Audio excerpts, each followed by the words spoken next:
Hey everyone, Internet PCS book reader here. Today I want to talk about Under the Eye of the Big Bird by Hiromi Kawakami, translated by Asa Yoneda. Okay, I'll be upfront with you guys. I kinda mistook Hiromi Kawakami for a minute when I was browsing the end of the year discounted book in 2024. I thought she was Mieko Kawakami, the writer of All the Lovers in the Night, one of my favorite books in 2024. But no, Hiromi Kawakami is the writer of another book that I've also read, Dragon Palace. That while I think it's good, it's not something that blows my mind and leaves a lasting impression. Two very different writers. But since I already bought the book and it's not like I can return it with the reason that I just mentioned above, so I thought why not give it a try. As with the Dragon Palace, this is a collection of short stories, but these short stories are based on the same world, a world in an unmentioned future where humanity is on the brink of extinction and people have to resort to many things in order for humanity to continue to exist. The first story, Keepsake, opens with a group of women in conversation. The woman in this area has been mostly reduced to only taking care of children, while the man went to a factory located in the outskirts of the town. Our unnamed main character is a woman who is currently married to a person who has married 4 times, which three wives before her have all died. Our main character herself has been married twice, and her previous husband is also dead. Dying young is such a common thing in this world that often people don't even bother making their marriage official.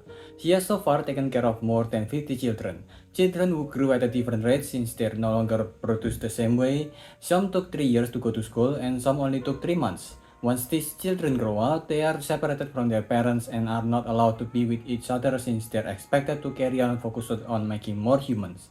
Countries are no longer a thing since there's barely enough people, so no one cares enough to fight over borders. Time has passed so far that even words like myths and gods are forgotten words who only a few knew, but even then, they didn't fully understand what it means. What they know the most is the word factory. It's because some people are created in factories using stem cells from animals. Our main character husband who loves reading knew this because of a book he read and because he keeps the tailbone of his previous wife. The tailbone usually show what animals they were created from. The late wife of her husband, for example, are made of a rat, a horse, and a kangaroo. There is no human made out of human in factories because they died faster, so they're not worth it. Those 3 bones are her husband's keepsake. She was a little bit worried that she will just be another bone for her husband's keepsake, but to her surprise, her husband died soon. But she needs to continue to take care of children because their existence depends on it. With that, we move to the second story, Narcissi. The main character opened a door into his younger self and then they live together with another of themselves that aged in between the two of them.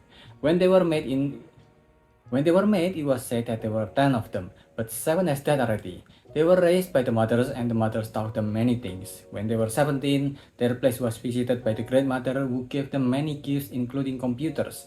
Our main character seemed to have fallen in love with the grandmother and he missed her greatly when she left after they turned 20. He only remembered her for the narcissus flower smell on her.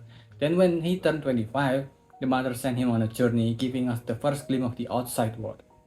He's using a hoverboard as a means for travel, he sleeps outdoor, eats any bugs that he found, and drinks from any water sources since most of them are clean. Relying on the star and compass for direction, he traveled for 3 months until he arrived at the city. He was here that he will spend time as a watcher until a newer, younger version of himself will appear. The place was planted with many flowers by their predecessor, and he planted narcissus flowers. Eventually, a younger him arrived, and after he teach them the work there, he left to go into his death. From then we move to Green Garden. It's a place with a small population of only 4. The main character, her friend, Hawa, and their mother, all women. The main character never saw a man and have only heard about them from her mother, but when she turned 18, a man came to stay with them. Because choice is no longer something women have in this world, the man eventually breed with the main character and Hawa, having 4 kids with her and 5 with Hawa. Once the kids are born, the mother arrives to teach them many things, including what happens once a mother grew old and died, and also how society changed once the population grew to more than just the original 4.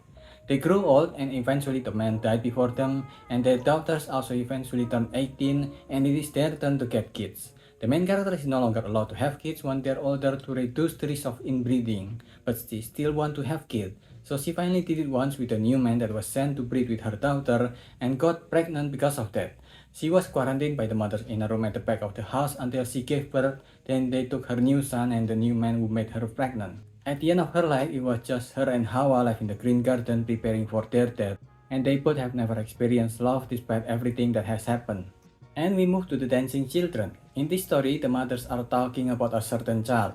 The child was meant to be a watcher, just like the people at the second story Narcissus, and they were all made from the same genetics, so while they're all different depending on their unique environment, this one is very different, a bit too problematic for the mothers. They were supposed to like watching, so their duty is focused on to observe and to record and report, but this child is full of curiosity, always doing new things that she was never taught, and is always asking questions. She also dances a lot, all the time. Eventually, the mother gave up on trying to control her and left her to the hand of a great mother. Like all previous watchers, the child eventually got a computer at 70s and got on a journey at 25. But unlike all the other watchers, she found a guy and had a child with him. Eventually, the dancing child had a total of 3 girls and 5 boys, and this became a trigger of change in the society. We then move to the titular title, Under the Eye of the Big Bird. This time we move to a city that feels closer to our society. Although things are ever so slightly off with it, there were families, neighbors, rumors going around, school with school buses to take children there, and our main character is one of the students here with a best friend and a bully in the same class. But the class who always asks them to think of new ways to describe how free they are, never let them go outside the city, which feels off.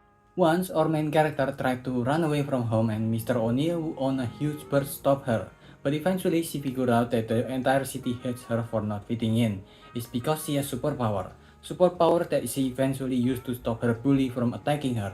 Once she found out that even her mother are scared of her, she decided to escape once again. This time, O'Neill didn't stop her, and the bird even started talking to her.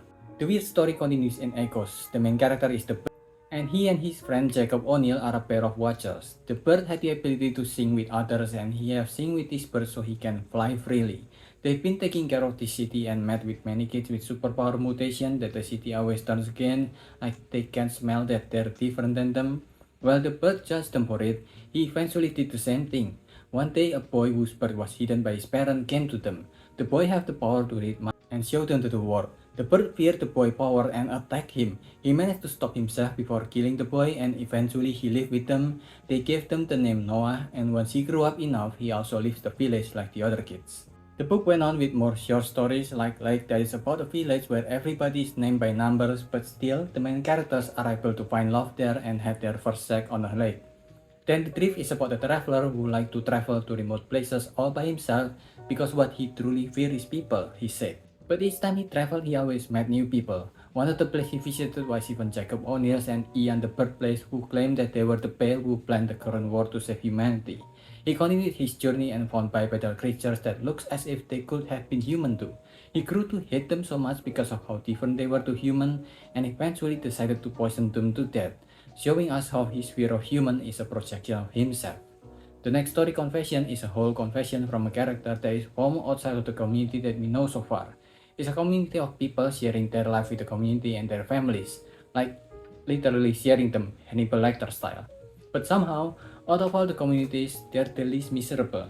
In the next story, Miracle Workers, we are in a fully functioning city where the characters often hang out in a bar. But despite a ton of people having superpowers like reading the future, there is poverty in the city and areas that are filled with poor people. One of the characters in the city, Aisha, was born in poverty, but one day she found out that she had healing power and people started coming to be healed by her. She grew out of poverty thanks to her power, and once she is an adult, she started traveling to other sectors. People then started building temple of her and worshipping her. Eventually, other political and religious groups appeared from other people with other superpower, and their followers started killing each other before they figured out that they can make more money if they coexist. The story continues in the next story about a couple who can read people's minds, but since the girl can read people's minds without any sign, the guy turned insecure and started suspecting her of always reading his mind. Eventually, love turned to hate as he decided to read her mind while she's asleep and found out that she loved him and has never read his mind all the time. The next story is all about people who can read minds, and one of them, like some previous stories, are about a character who cannot fit in with the current ways and are seeking new ways to live. The mothers who sees this are expecting change in great delight. The penultimate story, Destination, is from the perspective of a rogue AI. The AI told the story about how humans try to experiment with AI before fully knowing what it does, and they did a whack-a-mole kind of system where every time a problem occurred, they tried to tackle it only after the problem came to be. But eventually, humans grew more dependent on AI, and then there were too many problems, and they grew careless. So the AI started making programs for themselves. Programs that humans knew even less about, but are useful to them until eventually AI started being integrated into humans and their reproduction become partially AI. But it affected their reproduction in the worst way possible, and slowly they're going extinct. Two humans, the original Ian and Jacob, created a mother program that relied on human evolution to try to bring humanity back, and the AI helped since they exist for humanity's sake. But the book ended with the last story, Are You There, God? Where two kids ask a great mother what happens after you die. They were the last of humanity. The plan has failed. When all humans died, the mothers made from AI all exploded to their death. The last great mother decided to survive and made the two girls who are currently living with her. The main character is one of the girls who has been talking to a presence that only she can see. At the end of the story, she utters a prayer to the presence about the humans that have gone extinct. You humans who once were alive just like me, may you find a way to save yourself. And that's the end of this book. It is an interesting concept that tackles what it means to be human. The world that it is trying to build that is scattered here and there in the short stories never feels like they're fully formed. They feel like the clean version of rap song that is filled with curse words. There's also too many things that are crammed into each section. There's human factory, baby making, superpower, religious uprising, reincarnation, artificial intelligence, God.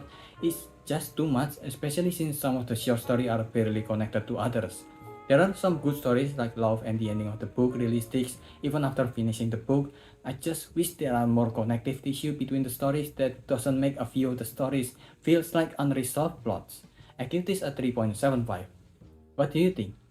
Let me know if I miss anything, so leave your thoughts in the comment below and subscribe to the channel. That's about it. See ya.